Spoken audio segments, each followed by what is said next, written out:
Isang linggo matapos mamatay ang ina ni na Myla at Dexter, inuwi na ng kanilang ama ang bago nitong asawa na si Jonah. Mabuting madrasta ang naging dating ni Jonah sa magkakapatid kapag nakaharap ang kanilang ama. Ngunit ang buong katotohanan ay minamaltrato sila nito, sinasaktan at inaalipusta na humantong sa kamatayan ni Dexter. Dahil sa labis na awa, isang antingera ang nagpasa ng mutya kay Myla upang maipaghiganti nito ang nangyari sa kanyang kuya. Ang kapangyarihan ba na ito ang magliligtas sa kanya o ang magdadala sa kanya sa kadiliman na bubuhay ng galit sa mura at walang muwang niyang edad? Kuya, nakita mo ba ang mga litrato ni nanay? Inilagay ko yun sa ilalim ng higaan eh. Nawawala kasi ang kahon na pinaglagyan ko ng mga gamit niya. Gusto ko lang sanang tingnan dahil miss na miss ko na si nanay. Wala, hindi ko naman napansin. Baka sa ibang lagayan mo na ilagay. Tingnan mo lang mabuti, baka nandyan lang yun. Hay, ano ba yan? Ang iingay niyong aga-aga pa. Ano bang pinagbubulungan niyo dyan? Nakapagsaing na ba kayo? Ang mga labahin natapos niyo na ba? Nagsisimula pa lang po kami, tiya. Oo nga po pala, nakita niyo po ba yung box na nasa ilalim ng higaan namin? Naroon po kasi yung mga gamit ng nanay namin. Oo, nandoon. Sinunog ko na. Ang daming kalat sa bahay na to. Isa pa, di ba sinabi ko naman sa inyong sunugin nyo na mga hindi na ginagamit? Ano po? Gamit po yun ni nanay. Hindi naman po yun nakakalat dahil maayos yung nakalagay sa ilalim ng higaan namin. Bakit nyo naman po sinunog? Yun na lang po ang naiiwang gamit sa amin ng aming ina. Bakit naman po ganun pa? Para nyo na ring binastos ang namayapa naming ina. Ay, wala akong pakialam sa naiwan sa inyo ng inyong ina. Nakikita ko yun bilang kalat. Ayoko na may mga nakakalat dito. Ako na ang bagong asawa ng tatay nyo at dito na ako nakatira.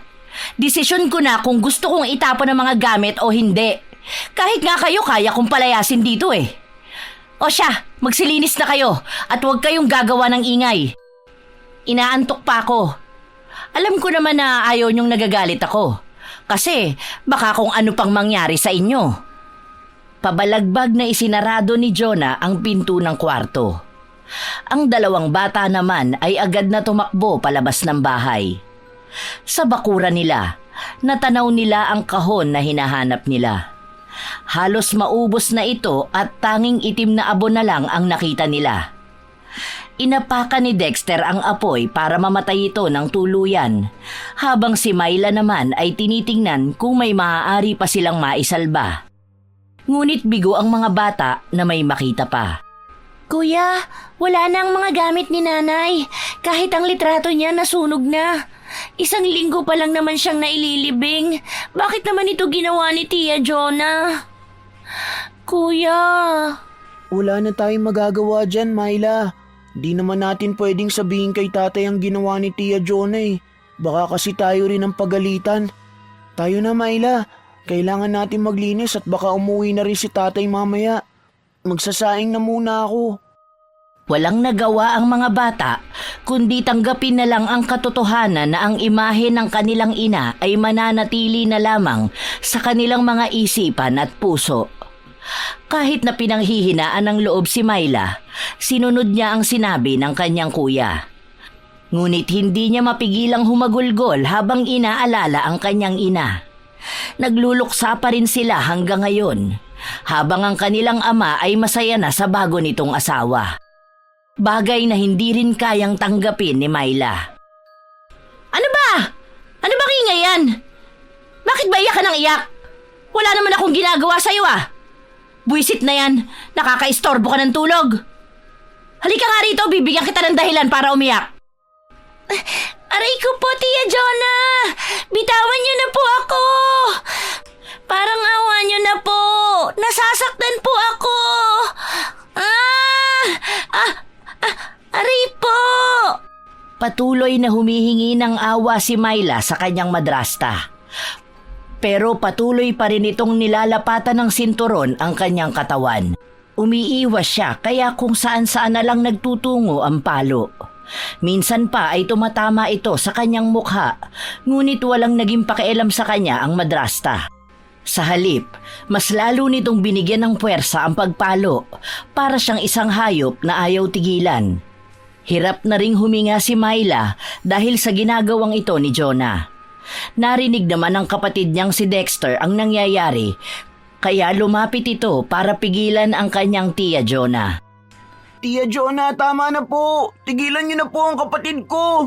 Kawawa naman po siya. Aray, tiya. Maawa na po kayo, Tia Jonah. Hayan, magsama kayo magkapatid. Parehas kayong salot sa pamilya na to. Dapat sumama na lang kayo sa nanay niyo para hindi na ako nahihirapang mag-alaga sa inyo. Pasalamat nga kayo, tinatanggap ko pa kayo eh. Damahin niyo tong pamalo ko para magtanda kayo. Tandaan niyo to ha, sa oras na galitin niyo ko, hindi lang ito ang matatamo ninyo. At sa oras na magkaroon na kami ng anak ng tatay ninyo, palalayasin ko na kayo rito. Mga inutil! Hindi huminto si Jonah sa pagpalo sa dalawa hanggang sa magtanda sila. Mas marami ang latay na natamo ng likuran ni Dexter dahil niyakap niya ang kapatid niya at hinarang ang sarili niya. Lumayas na kayo rito! Lumabas kayo sa kwarto! Bilisan niyo kung ayaw niyo lumpuhin ko pa kayo! Agad naman ding umalis ang magkapatid at nagtungo sa kanilang kwarto. Hindi pa umuuwi ang kanilang ama sa mga oras na ito. Maglalaot ang kanilang ama at kada 2 araw ito kung umuwi. Silang 3 lang ang madalas na naiiwan dito. Kaya alam na nila na kapag nagagalit ang madrasta nila, sa kanila ibinubunto nito na para bang hindi sila nakakaramdam ng sakit. Tumigil ka na sa pag-iyak, Myla. Halika, gagamutin ko ang sugat mo. Kuya, umalis na tayo dito. Baka patayin pa tayo ni Tia Jonah. Isa naman tayo pupunta. Alam mo ang iba nating kamag-anak, marami silang mga anak. Yung iba nasa Maynila pa. Hindi naman tayo makakapunta ng Maynila eh. Hindi ba tayo pwedeng mabuhay na tayo lang dalawa, kuya? Mga bata pa tayo, Myla. Hindi kita kayang buhayin. Pero hayaan mo, pangako ko sa'yo na kapag lumaki na tayo, aalis na tayo rito. Hindi na nila tayo masasaktan pa. Kuya, sorry.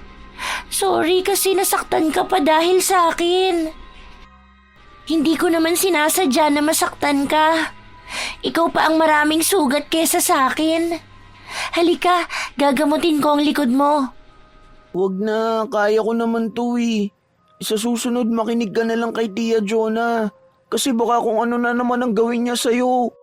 Masakit pa ba ang mga palo niya? Magsuot ka na lang ng mahabang damit para hindi mahalata ni tatay. Inasikaso ni Dexter ang kapatid niya. Matapos nitong maligo, ginamot niya ang mga naging sugat nito at pinagbihis ito ng mahabang damit na sapat para matakpan ang kanyang mga galos. Ganon din naman ang ginawa ni Dexter. Matapos nito, nagpatuloy na rin sila sa mga gawaing bahay. Nakapagluto na rin si Dexter hanggang sa dumating ang kanilang ama. Nandito na ako. May dala akong isda, paborito ng mga anak ko. Tatay! Kumusta ka na po? Bakit ang tagal mo naman umuwi po? Natagalan kami dahil ang hirap pumuli ng isda ngayon. Kaunti nga lang ang naging benta ko eh. Oh, nasaan ang Tia Jonah ninyo? At bakit balot na balot naman ang katawan nyo? May mga sakit ba kayo? Nasa loob po ng kwarto si Tia Jonah. Nakahanda na po pala ang pagkain natin, Tay. Gusto niyo po ba iluto ko na rin yung isda? Talbos lang po kasi ang nakahain. Wala naman po kaming sakit, Tay. Gusto lang namin ni Kuya ng ganito dahil nalalamigan kami sa panahon. Ay siya, tara na pala sa loob. Tawagin nyo na ang Tia Jonah ninyo. Ako na magluluto nito para makakain na tayo. Sinunod ng mga bata ang utos ng kanilang ama. Wala silang sinumbong na kahit ano rito. Kahit na sa mga araw na wala ang kanilang ama at doon sila minamaltrato ng kanilang madrasta. Tia Jonah, narito na po si tatay. Pinapatawag niya po kayo. Aligagang napatayo si Jonah at lumapit sa mga bata. Isinumbong niyo ba ang ginawa kong pambubugbog sa inyo? Hindi po, tiya. Mabuti naman. Kayo naman kasi hindi nakikinig sa akin. Kawawa tuloy kayo at nagalit ako sa inyo. Hali kayo, ipaghahanda ko na kayo ng pagkain. Gusto niyo ba ng ice cream? Bibilhan ko kayo mamaya. Nagkatinginan lamang ang magkapatid at lumakad na sila kasama ni Jonah na tila ba may mahikang dumapo para magbago ang ugali niya. Ganito ang pagpapanggap na ginagawa niya sa mga panahon na naroon ang ama ng mga bata. Nagiging isa siyang mabuti at ulirang madrasta. Narito ka na pala, aking asawa. Kumusta naman ang huli ninyo? Malaki bang naiuwi mong pera? Di nga gaano eh. Pangit ang panahon ngayon. Tapos karamihan pa sa mga kasabayan namin umuwi dahil walang gaano na huling isda. Saglit lang ako dito dahil bukas na maaga babiyahin na naman kami. Aalis ka na kaagad? Miss na miss pa naman kita. Hayaan mo, kapag sinwerte na ako at nakahuli ng malaking isda, magkakaroon na tayo ng pera para magtagal din ako rito. Gusto ko kayong makasama ng mga bata eh. Oo nga pala, kumusta ang mga bata? Hindi ba sila nagpapasaway dito? Medyo nagpapasaway. Pero naiintindihan ko naman na mga bata pa sila. Normal lang naman sa mga bata ang maging malikot. Parang itong si Myla kanina. Nakikipaglaro sa mga bata sa labas, umakyat ng puno, ayun nahulog. Mabuti na lang at hindi napasama ang bagsak niya. Pero may mga naging sugat siya. Nagamot ko naman na. Bakit hindi kayo nag-iingat mga anak ko? Mabuti na lang talaga at may naging katuwang na ako sa inyo. Paano na lang kung wala ang Tia Jonah ninyo? Baka kung ano na ang kapahamakang nangyari sa inyo. Hindi ko naman po sinasadya, tatay. Mag-iingat na lang po ako sa susunod. At saka, salamat po, Tia Jonah. Ay, hayaan mo na yun. Isa pa, tinanggap ko na ito bago pa kami nagsama ng tatay ninyo. Mababait naman kayong mga bata at kaya ko naman kayong alagaan. Oh, halina kayo rito at kakain na tayo. Umupo ka na dyan, Dexter, sa tabi ng kapatid mo. Ikaw rin, mahal. Oh, bakit ikaw pa ang nagluto niyan? Sana pinatawag mo na lang ako. Dapat nagpapahinga ka na eh. Umupo ka na rin. Paghahain ko na kayo. Sandali lang ha. Ang swerte ko talaga sa asawa kong ito. Nakita niyo mga anak? Ang swerte natin sa Tia Jonah ninyo. Hindi talaga ako nagkamali na mahalin ka. Siguro kung ibang babae yan, baka kung ano-ano na ang ginawa sa mga anak ko. Salamat asawa ko. Wala yun. Mahal ko kayo. Hindi na kumibo pa ang mga bata. Nakatingin lang sila sa Tia Jonah nila na bigla na lamang naging isang ulirang asawa at ina sa kanila. Na tila ba hindi niya maalala ang ginawa niyang pambubugbog sa mga bata kani-kanina lang. Maging ang kasalanan nitong sunugin ang gamit ng nanay ng mga ito. Magaling siyang magpanggap. At dahil sa takot din ng mga bata ay hindi na sila nagsabi sa kanilang tatay. Batid ng mga bata na nahihirapan din ang kanilang ama na buhayin sila. Kung magdaragdag sila ng suliranin, alam nilang mahihirapan ang kanilang ama. Pinagsaluhan nila ang pagkain. Matapos nito ay ang Tia Jonah nila ang naghugas ng mga pinggan. Sa mga ganitong panahon, malaya ang mga bata na makapaglaro sa labas nang hindi pinapagalitan. Kuya, bakit kaya gano'n si Tia Jonah? Bakit bigla siyang nagiging mabait kapag nandiyan si tatay? Hindi ko rin alam, Myla. Siguro sulitin na lang muna natin ang araw na to. Alam mo naman na aalis na si tatay bukas eh. Alam mo na ang mangyayari sa atin. Malamang tayo na naman ang kikilo sa bahay niyan. Tara na, sumali na tayo sa kanila na maglaro. Tumakbo ang magkapatid sa mga batang kalaro nila. Isinali naman sila ng mga ito at para bang maging ang mga bata, alam nila na nariyan ang tatay ng dalawa. Dahil sa tuwing inaaya nilang maglaro ang mga ito, palagi silang pinapagalitan ng Tia Jonah nila. O Myla, ikaw na ang taya! Doon ka na, magtatago na kami! O sige, sandali lang. Game! Tago-taguan, maliwanag ang buwan. Wala sa likod, wala sa harap. Pagbilang kong 3, magtago na kayo. 1, 2, Nako, ano ba kayo mga bata kayo? Dito nyo pa talaga naisipan na maglaro sa bakurang ko. Umalis nga kayo rito. Nakakaistorbo kayo ng tulog ko.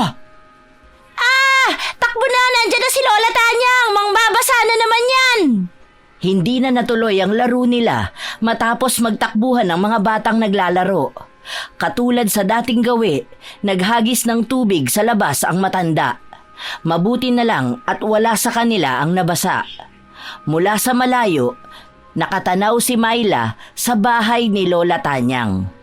Ang matanda naman ay nakatayo sa harapan ng bahay niya, bitbit ang tabo na ginamit sa pagbuhos ng tubig. Palagi na lang nang babasa ng tubig si Lola Tanyang. Siguro may kapangyarihan ng tubig yan, no? Kasi kapag may bata na nabasa ng tubig niya, nilalagnat. Wala namang tao na may kapangyarihan. Tara na, tutal maggagabi na rin eh. Magpahinga na tayo sa bahay. Magpalit ka na rin ng damit mo, ang baho mo na, kadiri! Dahil sa sinabi ni Dexter, agad siyang hinabol ni Myla papasok sa loob ng bahay. Masaya silang dalawa ngayon. Kung sana ganito na lang sila palagi, ngunit mawawala rin ang ngiti sa labi nila bukas, lalo pa at aalis na naman ang kanilang ama. Maiiwan na naman sila sa pangangalaga ng kanilang tiyahin. Kinaumagahan, maagang nagising ang magkapatid. Nagsimula na silang magtrabaho bago pa magising ang Tia Jonah nila. Kuya, wala na palang tubig dito. Sandali lang ha. Ako na ang mag-iigib para sana makaligo na rin tayo. Ako na lang mamaya kapag natapos ko na tong ginagawa ko. Huwag ka na magpakapagod. Baka hindi mo kayang magbuhat niyan eh. Hindi ko naman pupunuin ang balde, kuya. Isa pa kaya ko naman na magbuhat. Kumpanihin mo na lang yung electric fan. Baka maabutan ka pa ni Tia Jonah, mapagalitan pa tayong dalawa. Ang tigas talaga ng ulo mo. Kontian mo lang ha, baka mamaya mapilay ka pa. Umalis na si Myla, dala ang dalawang malaking balde na pag-iigiban niya. May poso sa likod ng bahay ni na Lola Tanyang. Mula roon, napansin ni Myla na walang taong nakapila para mag-igib. Agad siyang tumakbo papunta roon, pero natisod siya nang bumangga sa kanya ang dalawang balde. Aray, ang sakit naman. May mga sugat pa nga ako, nagkasugat pa lalo. Nakakainis naman to. Pinagpagan lang ni Myla ang sugat niya, tapos ay naglakad na siya papunta sa poso. Habang nag-iigib siya, napansin niya ang matandang babae na nagwiwisik ng tubig sa kanyang katawan. Hindi niya binabasa ang buo niyang katawan na para bang naliligo, pero winiwisikan niya ang lahat ng parte ng kanyang katawan. Nakatitig lang doon ang bata hanggang sa napansin niya ang mga nakatatak na tinta sa katawan ni Lola Tanyang. Ilang sandali pa, napansin na ng matanda na nakatingin sa kanya si Myla. Anong tinitingin-tingin mo riyan? Gusto mo bang buhusan kita ng tubig? Bilisan mo dyan at lumayas ka rito! Nag-iigib lang naman po ako. Ang sungit nyo naman. Hindi po ba kayo naaawa sa akin? Tingnan nyo, ang dami kong pasa. Kasi binubugbog ako ng Tia Jonah. Tapos nadapa pa ako kanina. Hindi nagsalita ang matanda. Pumasok na lang ito sa loob ng kanyang bahay. Si Myla naman ay ipinagpatuloy ang ginagawa niyang pag-iigib. Paunti-unti niyang binubuhat ang malalaking balde para maiuwi sa bahay nila. 3 beses niyang ginawa ito hanggang sa nagising na ang Tia Jonah nila. Magandang umaga po, Tia Jonah. Walang maganda sa umaga ko kung kayo lang din naman ang makikita ko. May pagkain na ba dyan? Aalis ako mamaya. Nakahain na po ang pagkain kanina pa. Nakapag-igib na rin si Myla ng tubig na magagamit nyo panligo. Mabuti naman at alam nyo na ang gagawin. Tama yung ganyan, para hindi ko kayo nabubugbog. Akala ko kailangan ko pa ipaalala sa inyo araw-araw ang obligasyon ninyo. Saan ka po pupunta, Tia? Wala ka nang pakialam pa kung saan ako pupunta. Tumabi ka nga dyan. Tingnan mo, may sugat ka pa. Tabi! Itinulak ni Jonah si Myla na dahilan para mapaupo ito sa sahig. Agad din naman na lumapit ang kuya niya para itayo siya. Anong nangyari sa'yo? Bakit may sugat ka na naman? Nadapa kasi ako kanina, kuya, habang papunta ako sa poso. Pero okay naman ako, hindi naman na to masakit mamaya. Pero alam mo ba, kuya, nakita ko si Lola Tanyang kanina doon sa likod ng bahay niya. Hindi ba may parang drum siya doon na iniimbakan niya ng tubig? Nakita ko siya doon sumasawsaw ng tubig. Tapos winiwisik niya lang sa katawan niya. Siguro, kuya, hindi yun naliligo, ano? Matanda na kasi siya masyado. Baka bigla siyang magkasakit at mamatay, no? Ayan ka na naman, Miley. Nakikialam ka na naman sa buhay nila. Hindi naman natin kilala si Lola Tanyang. Baka kaya ganun ang ginagawa niya para tignan kung malamig ba ang tubig. Mahina na kasi ang katawan ng mga matatanda. Halika nga rito. Gagamutin ko na yung sugat mo. Tinapala ni Dexter ang mga sariwang sugat ni Myla, habang ang iba ay natutuyo na. Pero mas lalong nagiging halata sa katawan nila ang mga pasa na nagmula sa pambubugbog ni Jonah. Nang magtatanghali na, umalis si Jonah nang hindi sinasabi kung uuwi ba siya ng maaga, kahit pa kung saan siya magtutungo. Hindi naman din magawa ng mga bata na magtanong pa dahil alam naman nilang mapapahamak lang sila. Kuya, total wala naman si Tia Jonah. Bakit hindi tayo lumabas para maglaro? Baka bigla siyang dumating at mapagalitan pa tayo. Makikita naman natin kung palapit na siya. Eh di kapag napansin na natin siya, saka tayo tumakbo pa uwi, di ba? Sige na, kuya. Miss na miss ko na maglaro. Tara na, kuya. Hinila-hila ni Myla ang kuya niya para mapapayag ito. Sige na nga, ang kulit mo kasi. Pero dahan-dahan ka lang ha. Ang dami mong sugat sa katawan mo. Ayoko na madagdagan pa yan. Tara na nga. Masaya si Myla na tumakbo palabas ng bahay. Tamang-tama naman yon para maabutan ng mga kalaro nila na nagsisimula na ring magtakbuhan. Nakisali ang dalawang bata.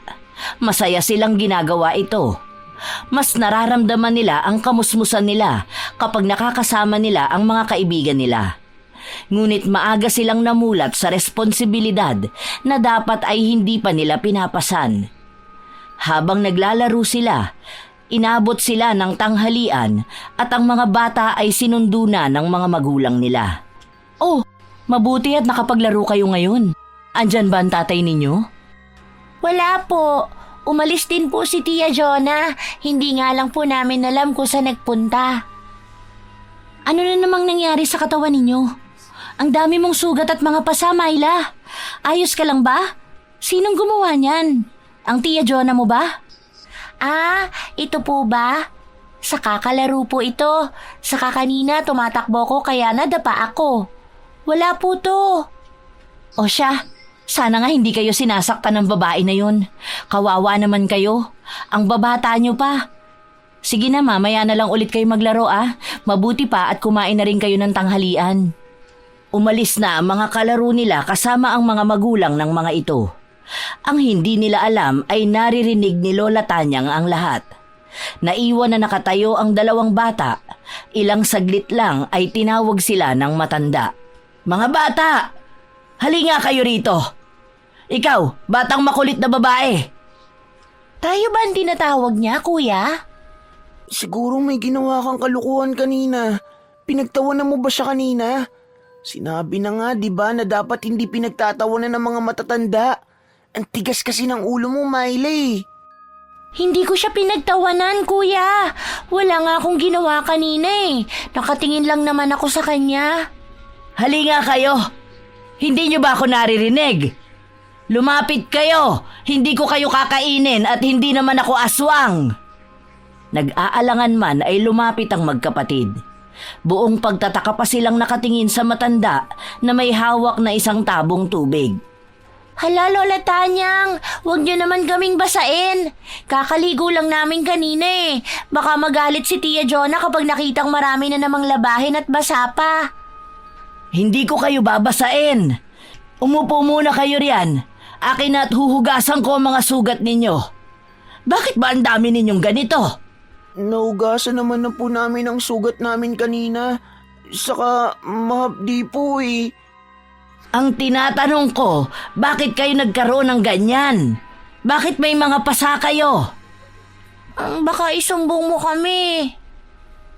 Sige, ibubuhos ko na lang sa'yo itong tubig. Wag po. Sige na nga. Pero wag mo pong sasabihin kahit na kanino ha. Kasi si Tia Jonah po kapag nagagalit siya, sa amin niya binubunton lahat. Kaya hindi kami pwedeng magkamali kapag nandyan kami. Ayaw naman namin palagi na lang kami may pasa. Hindi na kumibo pa ang matanda. Isinausaw na lang niya ang kamay niya sa tubig at habang ipinapahid ang kamay niyang basa sa mga sugat ng mga bata, ay umuusal siya ng mahinang orasyon na kahit ang dalawa ay hindi marinig. Ibang salita rin ito na hindi nila maintindihan. Dahil hindi rin naman alam ng mga bata ang nangyayari, nakatingin lang sila sa ginagawa ni Lola Tanyang. Hanggang sa bawat sugat nila ay napahira na ng tubig. O siya, umuwi na kayo. Matulog na rin kayo ng maaga para gumaling yung mga sugat ninyo. Sa susunod na saktang kayo ng Tia Jonah ninyo, mas maganda kung isumbong na ninyo sa tatay ninyo. Salamat po, Lola. Mabait po pala kayo kahit paano. Siguro po nakaligo na kayo ngayon. Myla, nagpapasaway ka na naman eh. Tayo na nga, umuwi na tayo sa bahay. Sige po, Lola Tanyang. Maraming salamat po. Bye-bye po. Tumakbo na ang magkapatid pauwi sa kanilang bahay. Nagtataka pa rin sila sa kung ano ba ang ginawa sa kanila ni Lola Tanyang. Hanggang sa umabot na ang gabi, hindi pa rin umuuwi si Jonah. Hindi na rin namalaya ng magkapatid na nakatulog sila at kinaumagahan, agad silang bumangon para tingnan kung nakauwi na nga ba ang kanilang Tia Jonah. Pero wala pa rin ito sa kwarto niya. Hala, uuwi pa kaya si Tia Jonah? Bakit hindi na siya nagpapakita sa atin? Ano na kaya nangyari sa kanya? Myla, tingnan mo sugat mo, magaling na. Tuyo na. At pati yung mga pasa sa katawan natin nawala na. Ang galing naman. Napatingin ang dalawa sa katawan nila. Tunay nga na nawala na ang mga pasa. May mga bakas pa ng sugat nila, ngunit pansin nila na tuyo na ito. Ang galing, kuya. Bakit kaya? Siguro dahil doon sa ginawa ni Lola Tanyang. Sabi ko naman sa'yo, kuya, may magic ang tubig ni Lola Tanyang. Tingnan mo, kapag binubuhos niya yun, nagkakasakit ang natatamaan ng tubig. Tapos, kapag hinahaplos niya, nagpapagaling. Gusto ko ng ganong kapangyarihan, kuya. Para kapag may ganon tayo, hindi na natin iindahin ang mga bugbog sa atin ni Tia Jonah. Hindi naman totoong magic. Baka sadyang magaling lang gumamot si Lola Tanyang. Tara na nga, maglinis na ulit tayo ng bahay. Baka biglang dumating si Tia Jonah eh. Hindi pa naman tayo nakakapagluto ng pagkain natin. Halika na. Ay, ano ba? Para ka naman tanga eh. Tama na, nakikiliti ako. Mamaya na lang. Kakatapos lang nating kagabi. Umalis ka na. Sige na. Mamayang gabi puntahan mo na lang ako rito kapag natulog na ang mga bata, ha? Parang boses yun ni Tia Jonah. Baka nakauwi na siya, kuya. Naglakad ang dalawang bata papunta sa pinto. Pero bago pa sila makalabas ay nasa lubong na nila si Jonah. Sa una ay nakangiti ito, ngunit nawala rin ang ngiti sa labi na napalitan ng inis. Oh, anong ginagawa nyo? Kagigising nyo lang ba? Nakapagluto na ba kayo ng pagkain?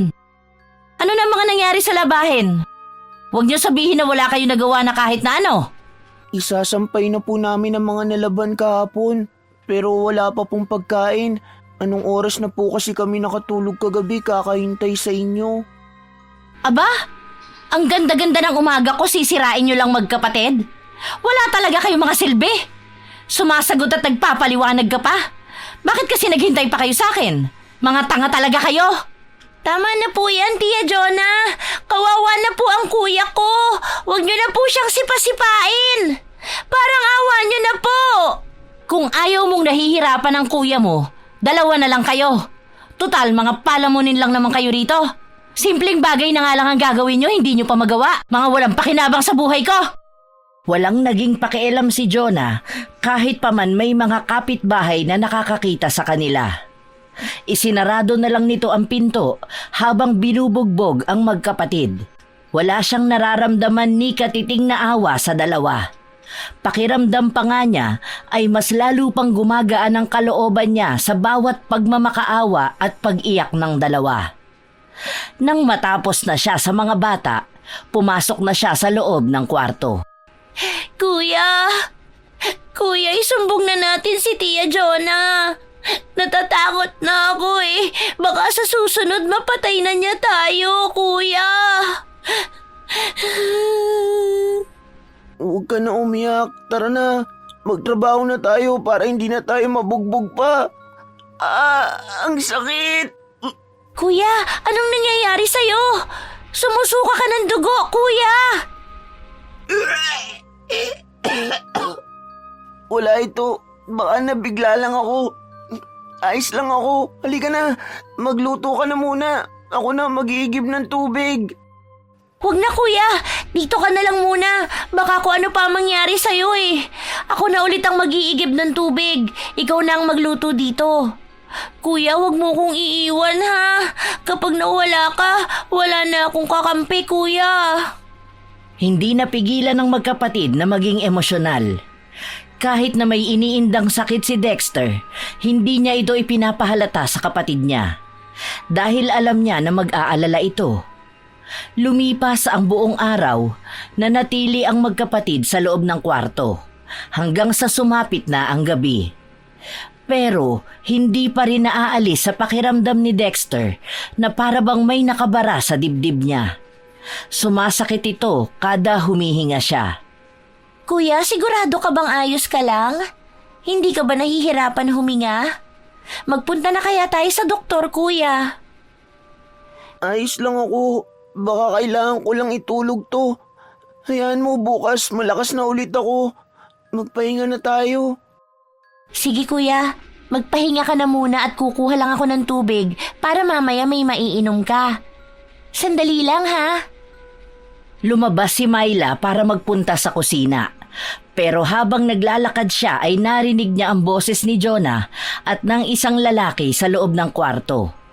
Masaya at humahalinghing pa si Jonah. Sino yun? May kasama ba si Tia Jonah sa kwarto? Umuwi na ba si tatay?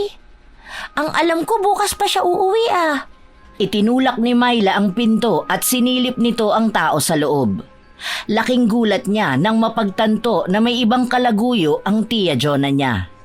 Masaya sila sa loob ng kwarto na naglalaro ng apoy. Sa gulat ng bata, hindi niya sinasadya na maitulak ang pinto at matumba siya sa loob. Ikinagulat ito ng dalawa. Anong ginagawa mo rito? Hindi bang sabi ko sa inyo huwag kayong lalabas hanggat hindi ko sinasabi?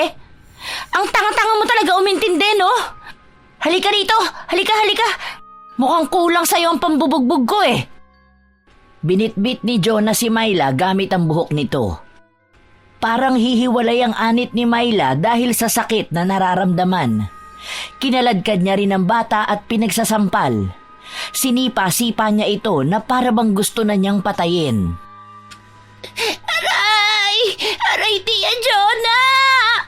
Masakit po! Tigilan niyo na po ako! Masakit na po! Sorry po, hindi ko naman po sinasadya eh! Aray ko po! Kuya! Kuya! Ngayon tatawagin mo pa ang kuya mo? Gusto mong gawin ko kayong baldadong dalawa? Tatanga-tanga ka kasi! Hindi ka nakikinig sa mga sinasabi ko sa'yo!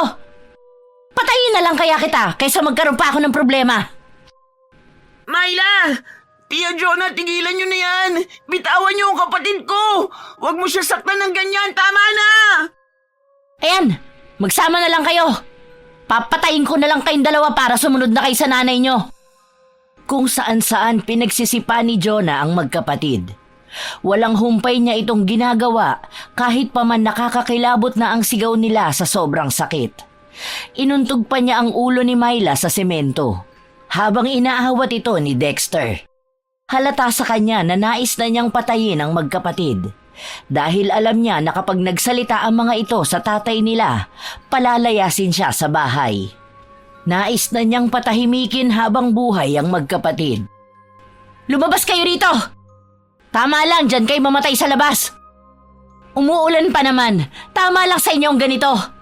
Wala naman kayong mga kwenta eh. Doon kayo sumama sa nanay nyo. Pagkatumba ni Dexter, isang malakas na sipa ang ginawa ni Jonah na tumama sa dibdib nito. Pabalagbag niya ring isinarado ang pinto at iniwan ang dalawang bata sa ilalim ng ulan. Masama ang panahon ngayon. Madilim ang langit at tuloy-tuloy na bumubuhos ang ulan. Ang iyakan ng mga bata ay sumasabay sa maingay na kulog. Kuya, anong nangyayari sa'yo? Kuya, ang daming dugo ang sinusuka mo, kuya!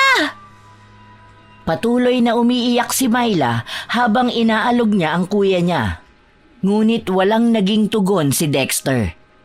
Tuloy-tuloy lang na lumalabas sa bibig niya ang buo-buong dugo. Nangangatog na rin silang dalawa sa lamig at halo-halong sakit sa bawat parte ng mga katawan nila. Ngunit para bang walang nakakarinig sa kanilang mga hinagpis. Kuya, wag mo kong iiwan na! Kuya! Kuya, gumising ka na!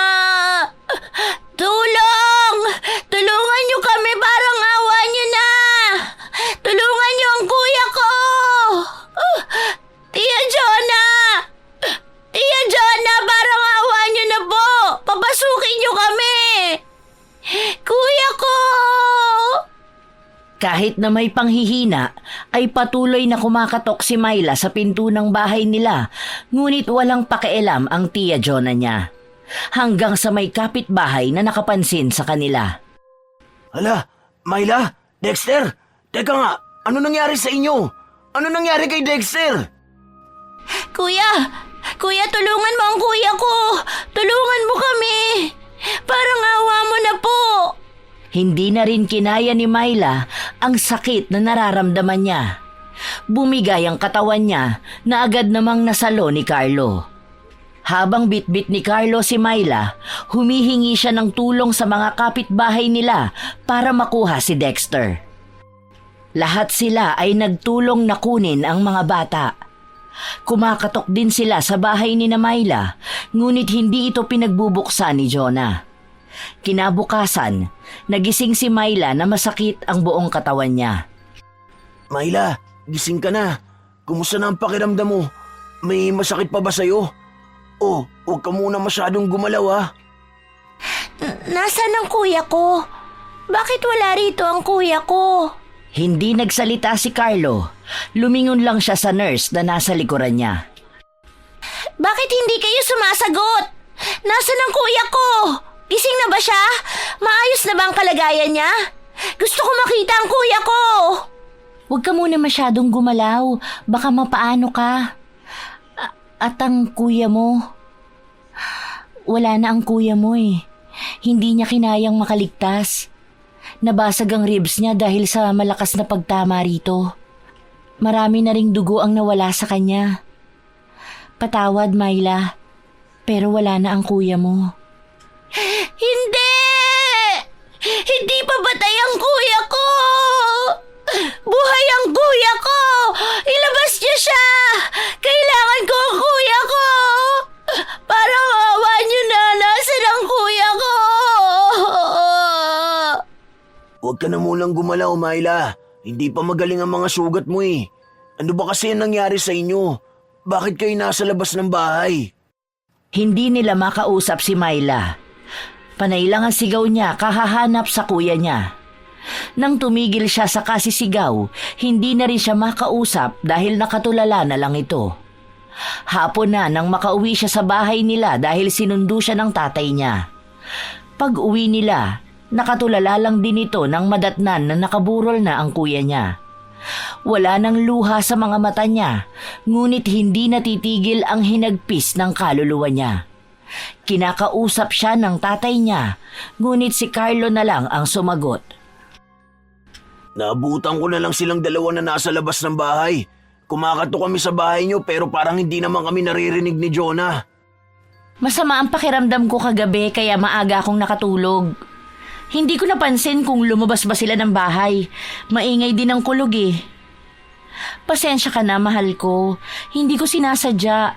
Hindi ako naging mabuting ina para sa kanila. Paano nangyari ito?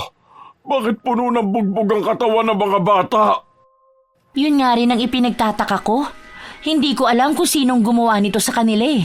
Baka may nakasalubong silang lasing kagabi at sa kanila na ibunto ng galit. Nakakaawa ang mga bata. Dapat pala sinigurado ko na muna na nasa loob na sila ng kwarto at natutulog bago ako natulog. Pasensya ka na, mahal ko. Hahanapin ko may kagagawan nito sa mga anak ko. Wala silang awa. Ang babata pa ng mga ito. Parang walang naririnig si Myla sa paligid niya. Kung paano rin nagpapanggap na walang alam si Jonah sa kinahantungan ng mga bata. Kung magsalita siya ay mapapaniwala nito ang asawa niya na hindi niya alam ang mga nangyayari. Kahit na sa totoo ay siya naman talaga ang pumatay kay Dexter. Naiwan si Myla na nakatulala sa labas na mag-isa. Dahil ang kanyang ama ay abala sa ginagawa sa loob at nag-aasikaso ng mga nakikiramay. Habang tulala si Myla sa labas, nilapitan nito ni Lola Tanyang. Myla, ano bang nangyari? O heto, uminom ka muna ng tubig.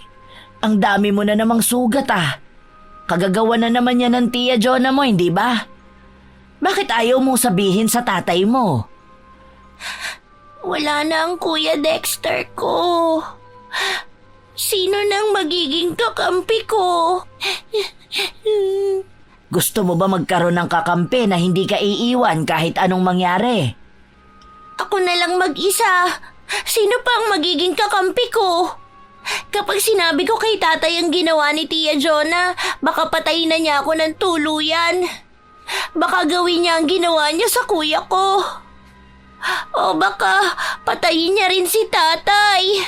Hayaan mo, bibigyan kita ng magiging kakampi mo para hindi mo na maranasan yan. Maaari ka ring makaganti sa kanya o sa lahat ng mga taong aapi sa'yo. Gusto mo bang ibigay ko na siya sa'yo? Kasi ako, siya lang ang naging kakampi ko ng mahabang panahon. Ano pong ibig niyong sabihin? Huwag mong ipagsasabi sa iba ito, ha? Dahil mawawalan ito ng bisa. Dapat, ikaw lang ang nakakaalam nito. Kasi, meron akong mutya. Tinatawag itong mutya ng tubig. Mutya ng tubig? Paano po yun? Magkakaroon ka na ng ugnayan sa tubig sa oras na magkaroon ka nito. Pero dapat, walang kahit na sino ang makakakita nito sa'yo o ang makakakuha nito. Dapat, ikaw lang ang nakakaalam. Pero kailangan mo itong dasalan kada umaga. Naaalala mo ba ang nakita mong pagwiwisik ko ng katawan ko? Ganon ang gagawin mo kada umaga. Huwag mong kakalimutan na wisikan ang katawan mo ng tubig para mapanatili mong buhay ito. Ituturo ko sa iyo ang mga dasal na kailangan mo. Ikaw ang napili kong magmana nito, Myla. Kailangan mo ito. Hindi kumibo si Myla. Tumingin lang siya kay Lola Tanyang habang may inaabot itong maliit na bato.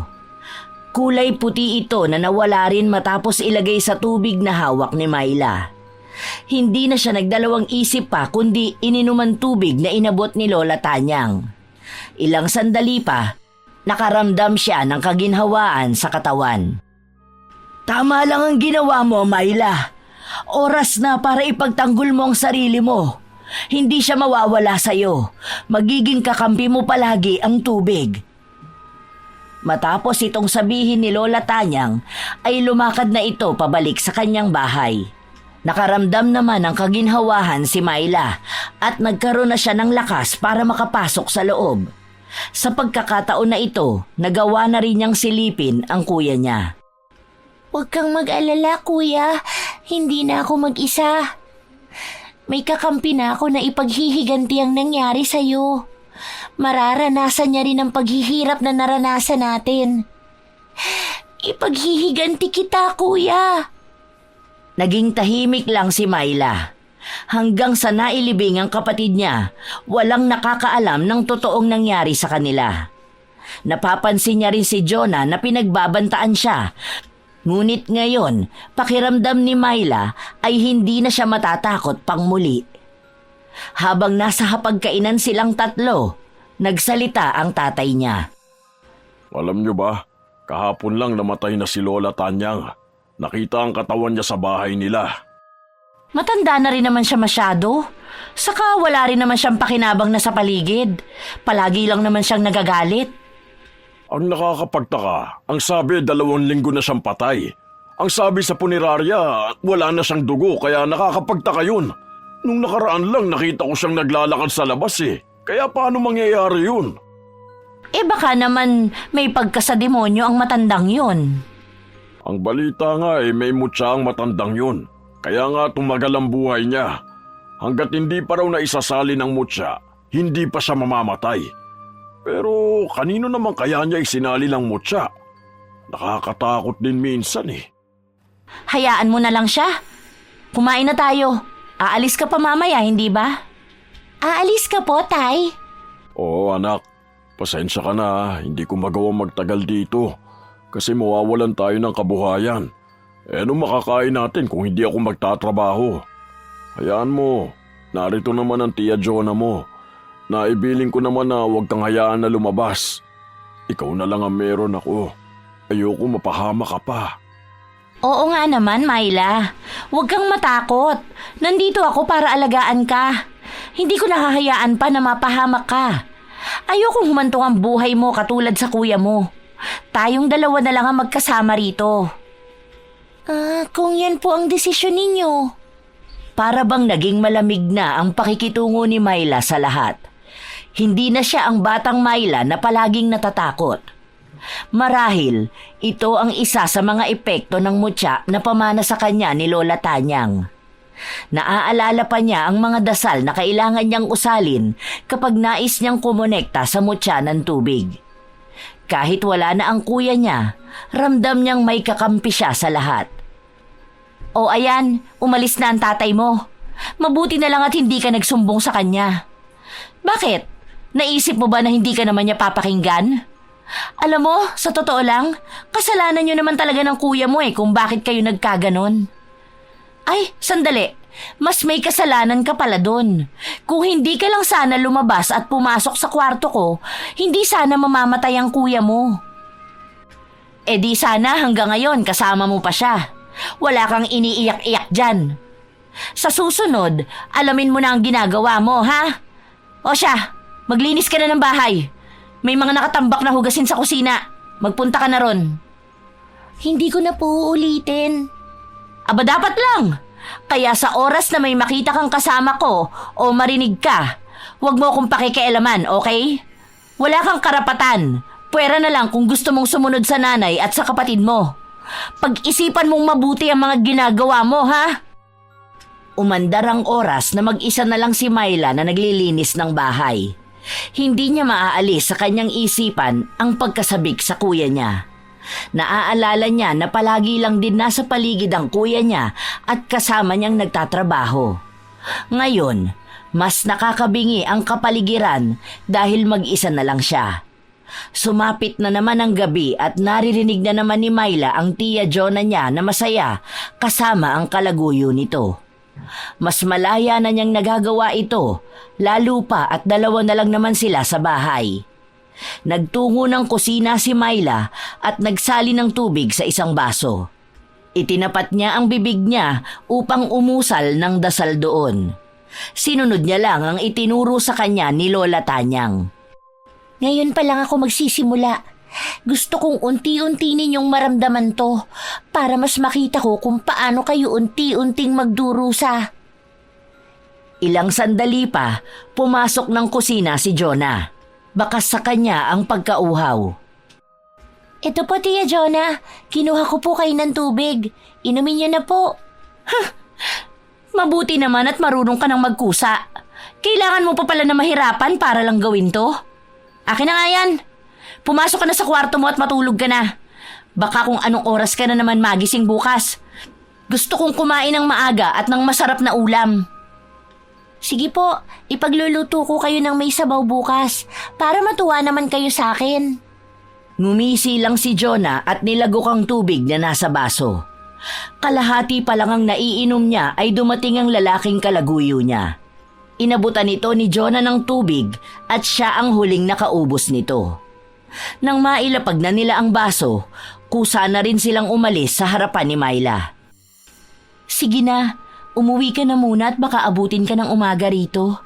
Baka mamaya may makakita pa sa atin o hindi kaya biglaan umuwi ang asawa ko.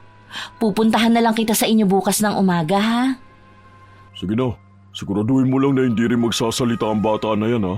Ayoko madamay sa kahit na anong eskandalo. Lalo pa't nandun din ako nung namatay ang kuya niya. Huwag ka na mag-alala. Nakausap ko naman na yan. Alam ko naman na hindi rin yan magsusumbong o magsasalita. Sige na, para makatulog ka na rin. Narinig itong lahat ni Myla habang naglalakad siya papasok ng kwarto niya. Kinaumagahan, nagising si Jonah na tapos nang magluto si Myla. Nakahain na rin ng sinabawang isda na niluto nito. Tia Jonah, gising na po pala kayo. Umupo na po kayo at kakain na tayo. Ayos lang po ba kayo? Bakit parang namumutla kayo? Hindi ako nakatulog masyado. Sobrang sakit pa ng tiyan ko. Sumuka ako kaninang madaling araw pero puro tubig lang ang lumalabas sa akin. Nahihirapan pa akong huminga. Parang may humihilab sa tiyan ko. Masakit. Kumain naman po kayo kagabi. Baka nalamigan lang kayo. Ito po, kain na kayo para mainitan ang tiyan nyo. Masarap po yan. Hinain na ni Myla ang pagkain na niluto niya. Sumabay na rin siyang kumain kay Jonah. Pinagmamasdan ni Myla kung paano masarapan si Jonah sa pagkain nito. Para bang ito na ang pinakamasarap na pagkain na natikman niya. Bakit parang ang sarap naman ang niluto mo? Hindi ito katulad ng mga niluto mo nun, ah. Bakit? Kasi may espesyal po sa luto ko ngayon. Para po kasi talaga sa inyo yan. Salamat naman at nasarapan kayo. Kumusta naman ang pakiramdam nyo? Hindi pa rin nawawala ang sakit ng tiyan ko. Siguro magpapahinga na muna ako. Matutulog muna ako. Ikaw na ang bahala dito sa bahay. Walang kibo si Myla. Sinundan niya lang ng tingin ng tiyahin niya na papasok sa loob ng kwarto nito. Ilang sandali pa, narinig niya ang pagsuka ni Jonah. Sumisigaw na ito sa sakit ng tiyan niya. Myla! Myla! Pumarito ka nga! Ang hapdi ng tiyan ko! Kalmadong lumakad si Myla papasok sa loob ng kwarto ng tiya Jonah niya. Naabutan niya itong nakaluhod sa sahig. Patuloy itong sumusuka, ngunit tubig lang ang inilalabas niya. Butil-butil na rin ang pawis nito. Ano pong nangyayari sa inyo? Humingi ka ng tulong. Pakiramdam ko mamamatay na ako. Sobrang sakit ng tiyan ko. Parang may kumakain ng laman loob ko. Gusto kong isuka lahat, pero puro tubig lang ang lumalabas. Bilisan mo! Sandali lang po. Tulong! Tulungan niyo po kami! Lumabas si Myla at humingi ng tulong. May mga kapitbahay naman na nakarinig sa kanya. Inakay nila si Jonah papunta sa malapit na pagamutan. Ngunit maraming tao kaya hindi ito kaagad naharap ng doktor. Naghintay pa sila ng ilang oras habang si Jonah ay patuloy pa rin na sumusuka. Ilang sandali pa, sinugod na doon ang isang lalaki. Namumukhaan ito ni Myla. Siya ang kalaguyo ng tiya Jonah niya.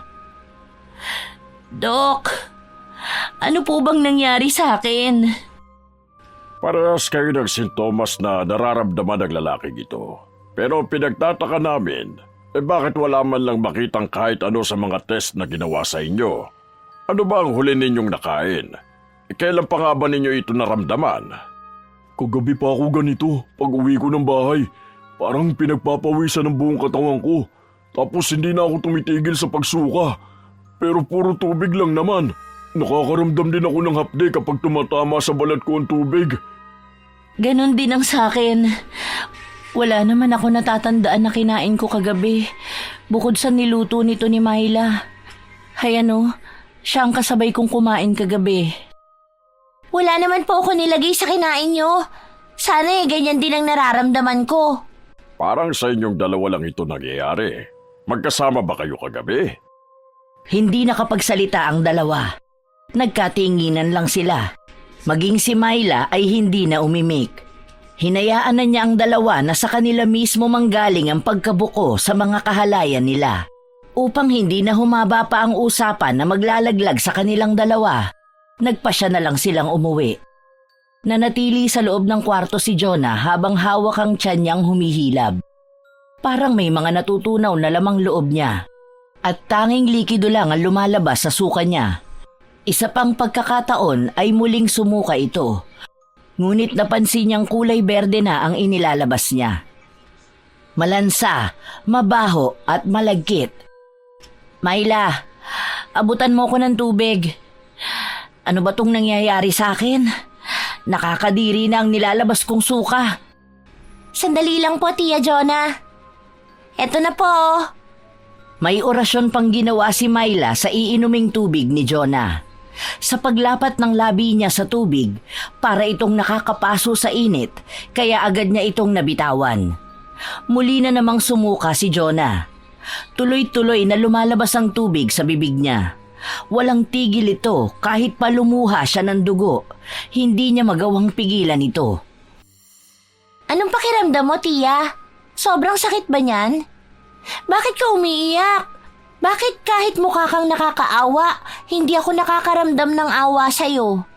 Siguro ganyan ang nararamdaman mo sa amin ng kuya ko kapag sinasaktan mo kami, no? Hindi ba't mas masakit pa nga riyan ang ginawa mo sa amin? Naalala ko pa kung gaano karaming dugo ang isinuka ng kuya ko. Dapat ganun nga rin ang iyo. Hindi lang dapat ganyan, pero mas maganda na rin dahil nakikita kong nagdurusa ka. Nakikita kong nahihirapan ka. Sa pagtigil ni Myla magsalita, doon din natigilan ang pagsuka ni Jonah. Napadapa siya sa sahig. Nakakaramdam na siya ng panghihina na para bang kahit paghinga niya ay mabibilang na lang sa daliri. Anong ginawa mo sa akin? Wala naman po akong ginawa sa inyo. Baka po kayo ang may ginawa na bumabalik lang sa inyo. Bata lang po ako. Hindi ko naman kayang gumawa ng masama laban sa inyo. Demonyo ka bang bata ka? Sarili niyo po ba ang kinakausap niyo? Umupo si Myla sa tapat ni Jonah na hindi na makagalaw. Uminom na po kayo ng maraming tubig, Tia Jonah. Uminom na kayo hanggat tinatawag pa kayo ng tubig. Dahil baka hindi nyo namamalayan, ito na pala yung lumalamon sa inyo hanggang sa kamatayan ninyo. Sige na, Tia Jonah. Hindi ko iinumin yan. Lumayas kang demonyo ka. Hinawakan ni Myla ang pisngi ni Jonah at saka nito sapilitang pinainom ng tubig. Nagpupumigla si Jonah kaya natatapon sa katawan niya ang tubig. Sa bawat patak ng tubig sa katawan niya, pakiramdam niya ay nasusunog ang balat niya. Gusto niyang sumigaw ngunit hindi niya ito magawa. Magdusa ka ngayon, Tia. Pasalamat ka, dahan-dahan lang yan. Hindi mo na kailangan mahirapan ng sobra pa. Anong nangyayari sa akin? Bakit nasusunog ang balat ko? Baka naman po kasi kinukuha ka na ng impyerno, Tia Jonah. Ano sa tingin mo? Nakakaramdam ng tuwa si Myla habang pinapanood niya ang madrasta niya na naghihirap na. Ganito ang kalagayan nila noon ng kanyang kuya. Kaya mas lalong nag-aapoy ang puso niya sa galit. Para bang ito na talaga ang bumubuhay sa kanya. At ang kalaguyo mo pala, Tia. Parang narinig ko kanina na hindi na kinaya ng katawan niya. Namatay na yata siya. Ano kayang pakiramdam nun sa'yo? Pero hayaan mo, hindi naman pwede na magkasunod kayong mamatay, di ba? Kailangan mas matagal, mas masakit, mas maraming paghihirap at pagdurusa ang iyo. Ano sa tingin mo, Tia Jonah? Matagal din kasi kami naghirap ni Kuya sa mga kamay mo eh. Hanggang sa tuluyan na siyang sumuko. Parang awa mo na. Tigilan mo na ang ginagawa mo sa akin. Hindi ko naman sinasadya. Hindi ko naman alam na mamamatay ang kuya mo. Hindi mo sinasadya? Hindi mo sinasadya na bugbugin kami? Naibuhos mo ang lahat ng lakas mo, makita mo lang na mamatay kami? Hindi mo sinasadya na sipain ang dibdib niya at hayaan kaming malunod sa ulan para sabay na kaming mamatay? Kung alam mo lang kung anong pakiramdam yun, Tia. Kung alam mo lang. Kaya nga tama lang din na yan ang nararamdaman mo para mas lalo ako masiyahan na nakaganti na ako. Na ipaghihiganti ko na ang kuya ko. Balak pa sana ni Myla na lapitan ng Tia Jonah niya nang marinig niya ang boses ng kanyang ama. Nagmamadali itong pumasok sa loob ng kwarto nila. Dahil sa pagkabigla, agad na napatayo si Myla. Ano nangyari sa'yo, mahal ko? Tulungan mo ko. Pakiramdam ko'y mamamatay na ako. Papatayin ako ng anak mo. Isa siyang demonyo. Ano bang sinasabi mo? Binuhat si Jonah ng asawa niya at inihiga sa kama. Kahit na nahihirapan ito, nagawa niya pa rin na ituro si Myla. Sunod-sunod naman ang naging pag-iling ng bata. Hindi niya alam kung tama nga bang tumayo lang siya o dapat na rin niyang tuluyang patayin ang kanyang madrasta. Dahil alam niya, sa oras na sabihin ni Jonah sa tatay niya ang totoo, malalagot lang si Myla. Hindi niya rin sigurado kung handa nga ba ang kanyang ama na paniwalaan siya. Demonyo ang anak mo. Alam mo bang siya ang gumawa sa akin ito? Ang sabi pa niya, pinatay na niya si Tolome. Tulungan mo ko. Ilayo mo ko sa demonyo na yan. Parang awa mo na asawa ko. Gusto na niya akong patayin. Ayaw niya sa akin. Ano ibig sabihin nito, Myla? Bakit ganito sinasabi ng Tia Jonah mo? Ano bang ginawa mo sa kanya? Bakit pati ang balat niya ay parang nasusunog? Hindi ako ang may kasalanan nito, Tay. Siya ang may kasalanan ng mga nangyayari sa kanya. Ibinabalik ko lang kung ano ang ginawa niya sa amin ni Kuya. May sa demonyo yung anak mo, mahal ko. Alam mo bang pinapainom niya sa akin ng tubig?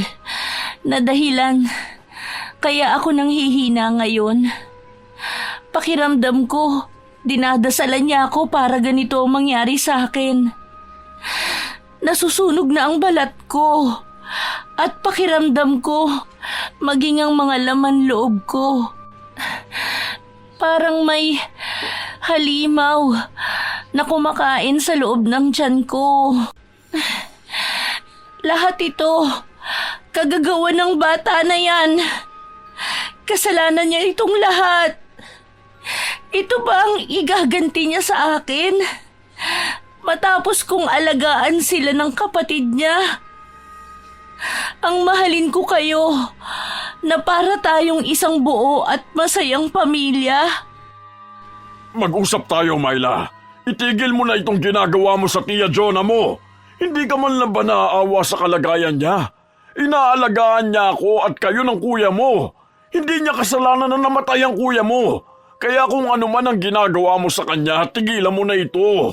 Parang awa mo na, anak ko. Hindi ko kaya makitang nagkakaganito ang Tia Jonah mo. Maawa po? Gusto niyong maawa ako sa babae na dahilan kaya kami nagdusa ni Kuya? Gusto niyong pakinggan ko ang pakiusap niya? Bakit? Noon bang binubugbog at minamaltrato niya kami ni Kuya? Nakinig ba siya sa pakiusap namin? Di ba hindi? Hinayaan niyang mamatay si Kuya. Pinatay niya ang kuya ko. Totoo ba ang sinasabi ng anak ko? Ikaw ang pumatay kay Dexter? Ngayon, mas nakikinig ka sa demonyo mong anak. Nakikita mo ba ang paghihirap na dinanas ko sa kanya? Wala akong ginawa sa kanya dahil minahal ko sila ng kuya niya. Kaya hindi mo maaaring tanungin at pagdudahan ang mga sakripisyo ko sa pamilyang ito. Mali ka! Di ba kami ang gusto mo palagi na magdusa? Binubugbog mo kami ni Kuya. Hinahampas mo ang ulo namin kung saan-saan. Ang dami naming sugat at pasa. Nung gabi na namatay si Kuya, hindi ba tinapakan mo siya sa dibdib? Hinayaan mo siyang mamatay sa labas habang ikaw narito kasama ang kalaguyo mo? Ngayon na namatay na siya, bakit hindi ka pa sumama sa kanya? Magsasama kayong dalawa, pero maghihirap ka muna. Hindi ka nagagaling dahil unti-unti ka nang nilalamon ng kamatayan. Matapos na sabihin ito ni Myla, agad siyang tumakas palayo. Hindi siya kaagad na sundan ng kanyang ama dahil napigilan ito ni Jonah. Hindi na alam ni Myla kung saan siya tutungo. Kasabay ng luha niya ang pagbuhos ng malakas na ulan. Nagpakalayo-layo siya hanggang sa mapunta siya sa ilog na dati ay pinapasyalan nila ng kuya niya. Umupo siya sa malaking bato at doon niya ibinuhos ang kanyang luha. Hindi tumitila ang ulan, na tila ba sinasabayan ang hinagpis na nararamdaman ni Myla. Mukhang tunay nga si Lola Tanyang. Tanging ang tubig lang ang kayang damayan siya sa kahit anong gawin niya. Tubig lang ang makakaintindi sa nararamdaman niya. Katulad na lang ngayon, tubig lang ang yumayakap sa malungkot niyang puso. Bakit ba pati si tatay hindi ako pinapaniwalaan? Ang gusto ko lang naman makitang naghihirap si Tia Jonah. Gusto kong pagbayaran niya ang ginawa niya sa kuya ko. Hindi makatarungan ang pagpatay niya rito, ang pagsunog niya sa gamit ng nanay namin. May mali ba sa akin? May mali ba sa kagustuhan ko? Wala na akong ibang tao na malalapitan. Emosyonal si Myla habang binabanggit ang mga salita na ito. Lumalakas ang hangin at para bang dito siya nakakakuha ng yakap na gusto niya. Ilang sandali pa, dumungaw siya sa ilog. Sinubukan niyang tanungin kung may pagkakataon ba na makausap niya ang kuya niya. At kasabay ang paglitaw ng mukha ng kuya niya sa tubig. Kuya! Kuya, bakit mo naman ako iniwan? Ngayon mag-isa na lang ako lumalaban. Mag-isa na lang akong gumaganti sa kanila. Sana nandito ka para may karamay ako. Myla, anong ginawa mo? Binigyan ko lang naman siya ng leksyon. Ginawa ko lang ang sinabi sa akin ni Lola Tanyang. Kakampi ko ang tubig sa lahat, kaya alam kong kaya ko silang gantihan sa pamamagitan ng tubig. Mali ba ang ginagawa ko, kuya? Wala akong kakampi. Wala ka naman dito. Wala na rin si nanay. Kahit si tatay, si Tia Jonah ang pinapakinggan niya. Alam ko na mahirap ang kalagayan mong wala ako. Nawala kami ni nanay. Pero alam kong hindi naman paghiganti talaga ang gusto mong gawin. Hindi yan ang Myla na nakasama ko. Hindi yan ang Mylang kapatid ko. Tinanggap mo ang kapangyarihan galing sa tubig. Pero huwag mong hayaan na kasamaan ang mga ibabaw dyan. Huwag mong hayaang pangunahan ka ng galit para makalimutan mo ang pakikipaglaban ng patas. Pero hindi siya naging patas sa'yo. Gusto kong mamatay na siya. Gusto kong kahantungan niya ang nangyari sa'yo, kuya. Matatahimik ka ba kapag ginawa mo yun? Tingin mo ba masisiyahan ka kapag namatay na siya sa paghihirap? Oo, kuya. Alam ko masisiyahan ako at matatahimik ako. Kaya gagawin ko yon. Parurusahan ko siya. Hahayaan ko siyang maramdaman ang sakit na yon. Kapatid ko, hindi ako nawala sa tabi mo para maging ganyan ka. Wala na ako para gumabay sa'yo. Ngunit isipin mo na para akong tubig na kakampi mo, kung saan tuloy-tuloy na aagos ang buhay. Hindi porket binato ang ilog, titigil ito sa pag-agos para gumanti. Hayaan mong malaman ng isang tao ang pagkakamali niya sa pamamagitan ng kabutihan mo. Hindi lahat ng paghihiganti ay magbibigay ng kapayapaan sa puso mo. Bagkus, gamitin mo ang kakayahan mo para makaligtas ka ng iba. Hindi lang galit ang dapat bumuhay sa kakayahan na nakuha mo. Hayaan mong ikaw din ang maging kalakasan nila. Kumalma ang kalangitan dahil sa sinabing ito ni Dexter. Nawala ang ulan kasabay ang luha ni Myla. Muli siyang dumungaw sa ilog, ngunit hindi na niya nakita ang kuya niya roon. Madilim na ang langit, kaya nagpasya siyang dito na lang muna manatili. Hindi pa siya handa na umuwi sa kanila dahil pakiramdam niya ay may magagawa siyang masama sa madrasta niya. Gusto niyang pahupain ang sama ng loob at isiping mabuti ang sinabi sa kanya ng kanyang kapatid.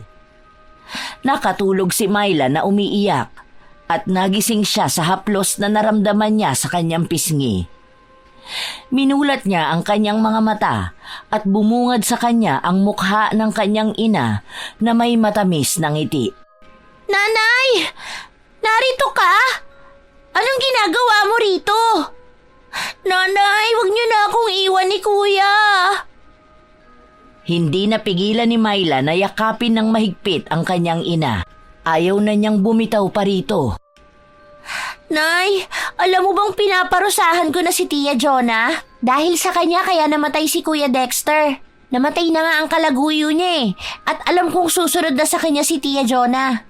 Magsasama na sila sa impyerno. Anak, makinig kang mabuti sa akin. Natatandaan mo pa ba mga sinabi ko sa'yo noon? Patungkol sa mga taong gumagawa ng masama sa'yo? Na palagi mong bigyan ng pagkakataon ng puso mo na magpatawad.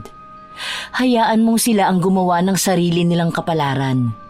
Huwag mong ilalagay sa kamay mo ang hustisya. Masyado ka pang bata, anak ko. Huwag mong dungisan ang inosente mong puso dahil lang sa kakayahan na nakuha mo. Tama naman ang kuya mo. Subukan mong maging gabay ng iba at huwag ang katapusan nila. Palagi mong tatandaan na ang pagkakamali at kasalanan ay palaging may katapat na kaparusahan. Matatamo rin nila ang para sa kanila. Huwag mong hahayaan na ikaw ang gumawa nun. Mahal ka namin ng kuya mo at palagi ka naming ginagabayan. Gusto kong lumaki kang maayos na hindi emosyon ang pinapairal at hindi nagpapalamon sa galit. Kung ano man ang kakayahan na nakuha mo, itulong mo ito sa mga nangangailangan. Nanay, sorry po. Hindi ko po napigilan ang sarili ko. Ang alam ko lang, wala na akong iba pang maramdaman kundi ang galit. Huwag kang mag-alala, anak ko. Ang galit na nararamdaman mo at ang mga damdaming inihahayag mo ay mahalaga. Tao ka, may damdamin ka. Mararamdaman mo talaga yan. Ang huwag mo lang hahayaan ay ang matalo ka ng emosyon mo at makagawa ng masama sa kapwa mo. Maraming salamat, Nanay. Miss na miss ko na kayo ni Kuya. Mahal na mahal ko po kayo. Mahal na mahal ka rin namin ng kuya mo.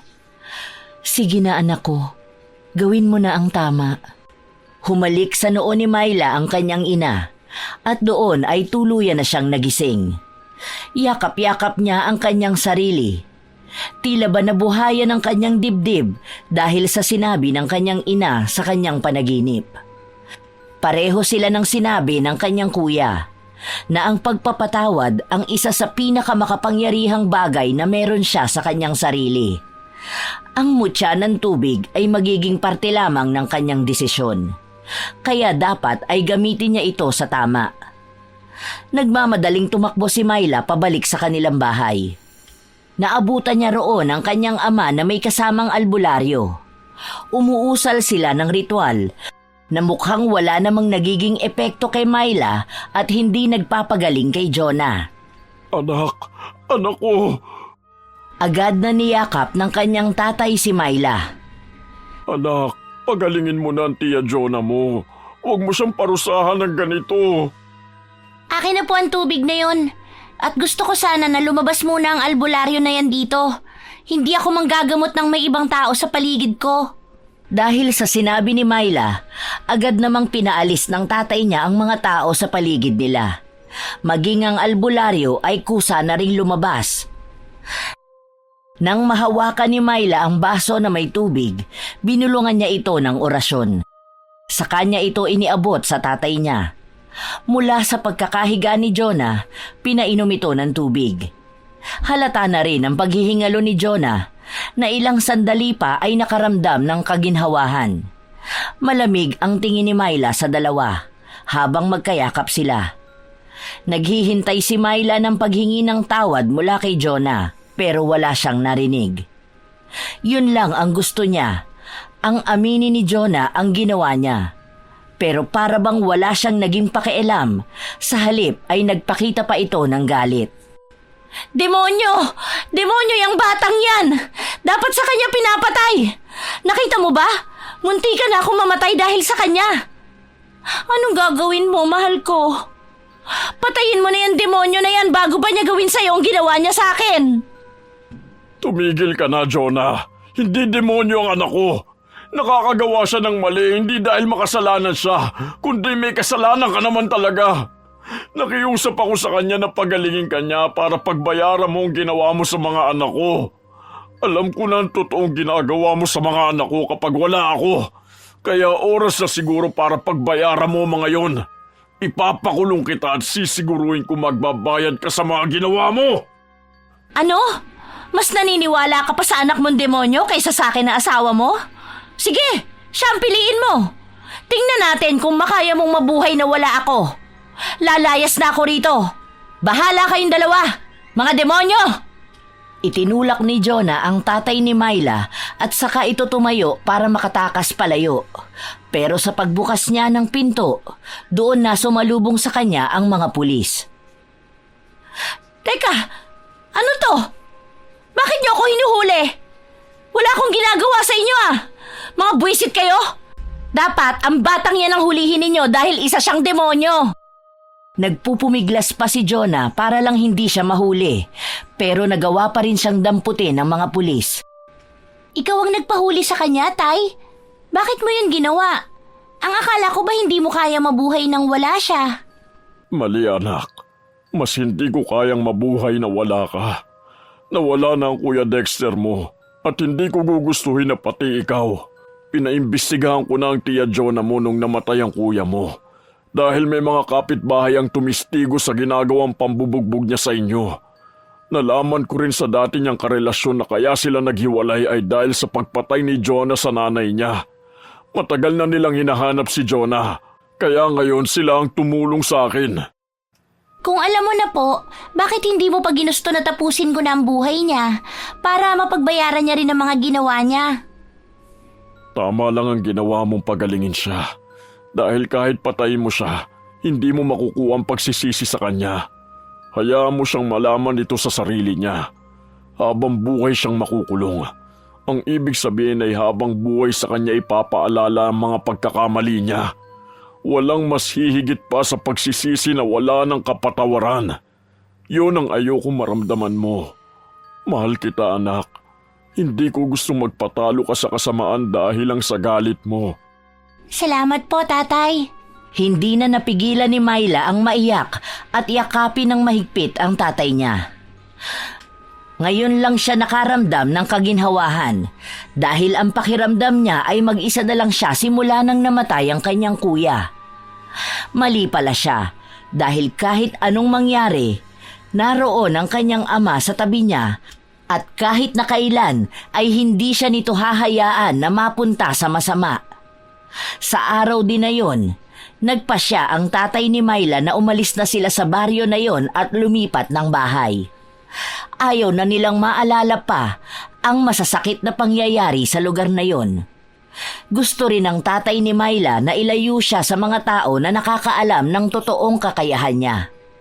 Dahil panigurado ay kakalat na ang bali-balita na may kapangyarihan si Myla na maaaring makatulong o makasama sa isang tao.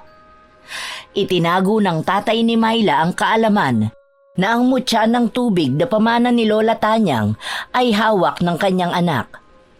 Magsisimula sila ng bagong buhay sa bagong lugar habang ipinagpapatuloy ni Myla ang pagkabisado sa kapangyarihan na mayroon siya.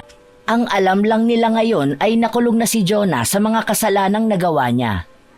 Wala nang maaaring makasakit kay Myla at sa kanyang ama. At alam nilang ginagabayan sila ng mga namayapa nilang mahal sa buhay.